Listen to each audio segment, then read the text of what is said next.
मुझे लगता है कि इसके बाद पूरे देश से राहुल गांधी को माफ़ी मांगनी चाहिए। और ऑपरेशन सिंदूर में भारत ने जो इस बार कामयाबी हासिल की है वो ऐतिहासिक है। हमने पाकिस्तान को तहस नहस कर दिया, उनके एयरबेस को तहस नहस कर दिया, उनके फाइटर जेट को मार गिराया गया। इम्पॉर्टेंट ये है कि जो लीडर ऑफ द अपोजिशन उनकी जो मानसिकता है इस देश को बांग्लादेश बना देना चाहिए। उन्होंने जो क्वेश्चन उठाए हैं चुनाव आयोग के ऊपर, SIR के ऊपर, अब आप समझिए चुनाव बांग्लादेशी वोटर के नाम पर तो होगा नहीं। 4 जगह जिनका वोटर लिस्ट में नाम है, जो बात वो प्रेस कॉन्फ्रेंस में करें, ये बात तो चुनाव आयोग कह रही है ना कि 4 जगह नाम है, उस नाम को काटेंगे। SIR तो यही है, लेकिन वो बांग्लादेशी वोटरों के नाम कट रहे हैं, इस कारण से उनकी समस्या है। बांग्लादेश में भी इसी चुनाव आयोग के ऊपर जो है क्वेश्चन हुआ।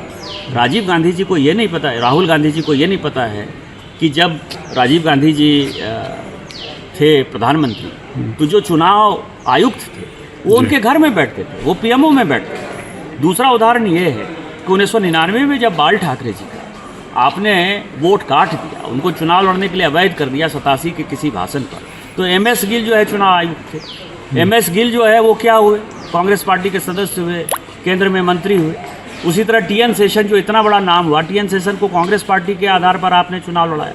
नवीन चावला साहब ने आपके परिवार के ऊपर कहानी लिखी है, नवीन चावला साहब को आपने मुख्य चुनाव आयुक्त बनाया। तो आज जो आपका इंटेंशन है, दूसरा आप देखिए, उन्होंने बयान दिया, ट्रंप ने एक दिन बयान दिया कि 5 हवाई जहाज गिरा दिए गए। तो वो भारत सरकार से पूछने लगे कि 5 हवाई जहाज कहाँ गिरा, 5 हवाई जहाज कहाँ गिरा, भारत सरकार जवाब दे। आज कल वायुसेना अध्यक्ष ने जो बातें कही वो अपने आप में इम्पोर्टेंट है कि 5 ने, हमने 6 जो है पाकिस्तान के हवाई जहाज गिरा दिए, चुप हो गए।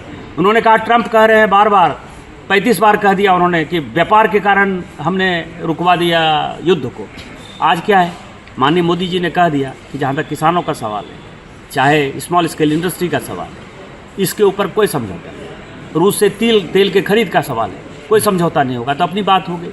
तो मुझे लगता है कि सोरोस फाउंडेशन, विदेशी ताकत, जो कोई भी भारत की मजबूत अर्थव्यवस्था को, भारत की मजबूती को तोड़ना चाहता है, मोदी जी के तौर पर उनको मजबूत नेतृत्व नहीं चाहिए, उस विदेशी ताकतों का प्रतिनिधित्व राहुल गांधी जी कर रहे हैं और इस देश को बांग्लादेश की तरह हालात बना देना चाहिए। ये तो बात है, कल एयर चीफ मार्शल ने जिस तरह से प्रेस कॉन्फ्रेंस करके कहा कि 80 से 90 घंटे का हमें समय लगा और अगर ये लंबा चलता तो परिणाम कुछ और होता है। जो लगातार विपक्ष सवाल कर रहा था उसका सटीक जवाब था सर, ये सटीक जवाब क्या है, आर्मी जो है वो कोई पॉलिटिकल नहीं है ना।